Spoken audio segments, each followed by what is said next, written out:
ঘড়িতে বাজছে এখন সকাল 6টা। আজ উঠেছি অনেকটা ভোর 5টার সময়। তোমাদের দাদা ভাই আজ খুব সকাল সকালই বেরিয়ে যাবে অফিসের জন্য। আজ ওর মিটিং আছে, যাবে কলকাতাতে। আর সকাল 9টার মধ্যে ওকে পৌঁছতে হবে, এই জন্য খুব ভোরই ও বেরিয়ে যাচ্ছে।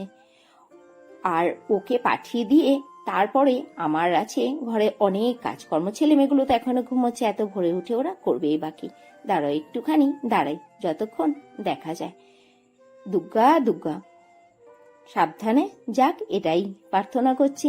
তারপরে ঘরে এসে ফ্রেশ হয়ে নিয়ে আমি আমার ঠাকুর জাগিয়ে নিলাম, গোপুসোনাকে খেতে দিলাম জল আর বিস্কিট। এরপরে আমি নিচে চলে এসে নিজের জন্য চাটা বসিয়ে দিলাম গরম। আমি সকালবেলাতে ফ্রেশ চাটা আমার কখনোই খাওয়া হয় না, তোমাদের দাদাভাইকে আগে করে দিই, আর আমি পরে পুজো টুজো দিয়ে নিজের চাটা গরম করে খাই। এই সময়টা আমার বড্ড প্রিয়। কেন জানো, এই চা খেতে খেতে আমি বসে বসে সারাদিনের আমার কাজের ছকটা রেডি করে ফেলি, মানে কারপরে কি কাজ করব সেই লিস্টটা তৈরি করে নিই। প্রতিষ্ঠাকে দিয়ে দিলাম হরলিক্স আর বিস্কিট, আর ও বসে সকালে ওর পড়াগুলো করে নিচ্ছে।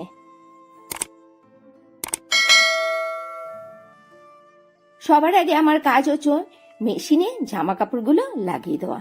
সত্যি বলতে মেশিনটা হওয়াতে আমার অনেক কাজের আসান হয়েছে।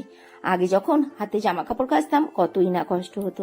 মেশিন সম্বন্ধে আমার মনে না বড্ড ভীতি ছিল যে মেশিন হয়তো জামা কাপড় ঠিক মতো পরিষ্কার করে না, কিন্তু আমি 100% স্যাটিসফাইড আমার মেশিন নিয়ে। হ্যাঁ, মেশিনটাকে অপারেট করাটা ঠিক মতো জানলেই সে একদম 100% রেজাল্ট দেয়। আর আমি মেশিনে লিকুইড ডিটারজেন্ট ইউজ করি, তাহলে এটা আরো ভালো পরিষ্কার করে। না মেশিনটাকে লাগিয়ে দিই ওর মোডে। আজকে তো ডেলি কার জামা কাপড় হয়েছে, তাই ডেলি কার মোডেই লাগিয়ে দিলাম। আর তারপরে ফুলগুলো নিচ্ছি তুলে।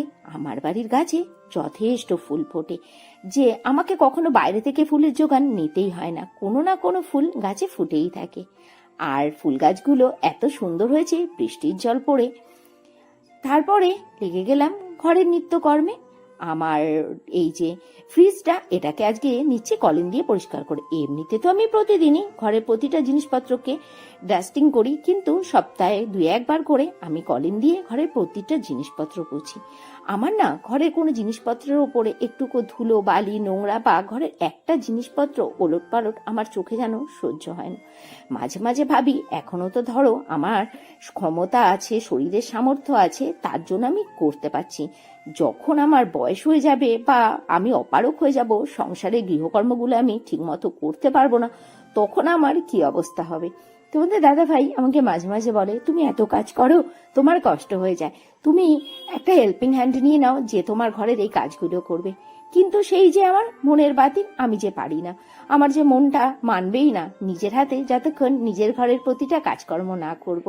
যতই কাজের লোকেরা করুক, সেই যে মনটার মধ্যে খুঁতখুত করবে, না এখানে হয়তো একটু নোংরা রয়েছে, ওখানে হয়তো একটু ধুলো রয়েছে। নিজের হাতে নিজের সংসারের কাজ করায় যে কি শান্তি, সেটা যারা করে একমাত্র তারাই বোঝে। এদিকে মেশিনে জামা কাপড়গুলো লাগিয়েছিলাম, সেগুলো কাঁচা হয়ে গেছে, এগুলো দিচ্ছি মেলে। আর হ্যাঁ, এখনো যারা ভিডিওটাতে লাইক করনি, প্লিজ একটা লাইক করে দিও, আর কমেন্টস করেও বলো ভিডিওটি কেমন লেগেছে। আমার Instagram ID Pinky Saha 703, please আমাকে ইনস্টাতে ফলো করে নিও। অ্যাবাউট আর ডেসক্রিপশনে আমার ইনস্টা লিঙ্ক পেয়ে যাবে। প্রতিষ্ঠাও স্নান করে রেডি হয়ে বসে গেছে ভাত খেতে। ঘি আলু সেদ্ধ আর পাঁপড় ভাজা দিয়েও ভাত খাচ্ছে। আর ওই যে ওর কাকু চলে এসেছে ওকে নিয়ে যাওয়ার জন্য।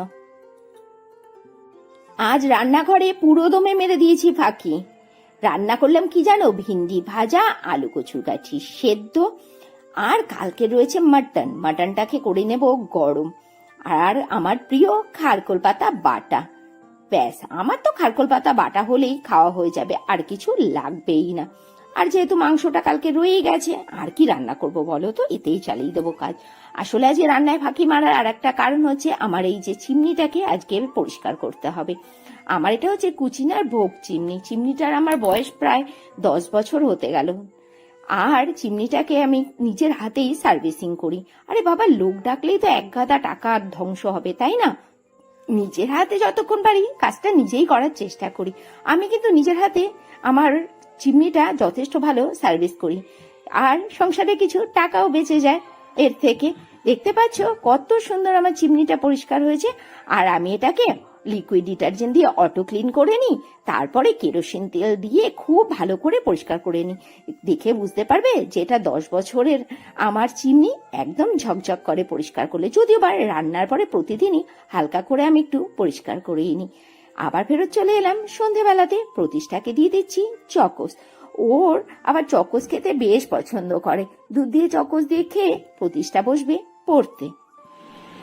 আবার ফেরত চলে এলাম, রাত্রি 10:15 বাজে এখন, আর করে নেবো এখন ডিনার। তোমাদের দাদাভাই চলে এসছে কলকাতা থেকে, ও খুব ক্লান্ত, এই জন্য একটু তাড়াতাড়ি খাওয়া দাওয়া করবো। ও ভাত খাবে, ওর সেই ভাত আর দুপুরের এগুলো দিয়েই খাবে, ও বললো আর কিছু খাবে না। আর আমি এখন তো করে নিলাম এই ফ্রাইড রাইসটা, আর সেই মাটনটা গরম করে নিলাম। তোমাদের দাদাভাই ডিম ভুজিয়া খাবে, ডিম ভুজিয়া করে দিয়েছি, আর পেঁয়াজটাও কেটে নিয়েছি। চলো এখন ডিনারটা সারিয়ে রাজীব ব্লগটা এখানে শেষ করছি। Tata, good night.